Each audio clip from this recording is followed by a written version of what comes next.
এবারের প্রলয়ঙ্করী ভূমিকম্পের রেশ কাটতে না কাটতেই ভেনেজুয়েলার দোকানগুলোতে শুরু হয়েছে প্রকাশ্যে লুটপাট।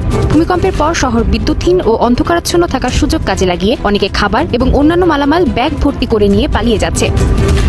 বার্তা সংস্থা রয়টার্সের এক ভিডিও চিত্রে দেখা যায় লা গুয়াইরা রাজ্যের উপকূলীয় শহর কাতালিয়া লা মারে ভূমিকম্পে ক্ষতিগ্রস্ত দোকান ও ভবনে ঢুকে মানুষ খাবার, পানি ও পোশাক নিয়ে যাচ্ছে। কিছু স্বেচ্ছাসেবক জানান, পুলিশ কেবল অপ্রয়োজনীয় জিনিস বা গাড়ির যন্ত্রাংশ নেওয়ার সময় হস্তক্ষেপ করছে, কিন্তু জরুরি খাদ্য সামগ্রী নেওয়ার সময় অনেক ক্ষেত্রে তাদের নীরব থাকতে দেখা গেছে। ভূমিকম্পের পর থেকে পুরো এলাকা বিদ্যুৎ ও পানি বিচ্ছিন্ন অবস্থায় রয়েছে। জরুরি খাদ্য সহায়তা এবং ত্রাণের অভাবে সাধারণ মানুষের মধ্যে চরম হাহাকার ও ক্ষোভ বিরাজ করছে। স্থানীয় বাসিন্দাদের মতে, তীব্র খাদ্য সংকট ও মানবিক বিপর্যয়ের কারণেই মানুষ বাধ্য হয়ে লুটপাটে জড়িয়ে পড়ছে। পরিস্থিতি নিয়ন্ত্রণে আনার ঘোষণা দিয়েও ভারপ্রাপ্ত প্রেসিডেন্ট ডেলসি রড্রিগেজ জানিয়েছেন, লা গুয়াইরায় সেনা মোতায়েন করা হচ্ছে এবং দ্রুত উদ্ধার কাজের জন্য অঞ্চলটিকে সামরিক নিয়ন্ত্রণে আনা হবে। একই সঙ্গে 2600 টন খাদ্য সহায়তা বিতরণের কথাও জানানো হয়েছে। অন্যদিকে আহত বাসিন্দাদের চাপ সামলাতে হিমশিম খাচ্ছে হাসপাতালগুলো। অনেক রোগীকে বাইরেই চিকিৎসা দিতে হচ্ছে।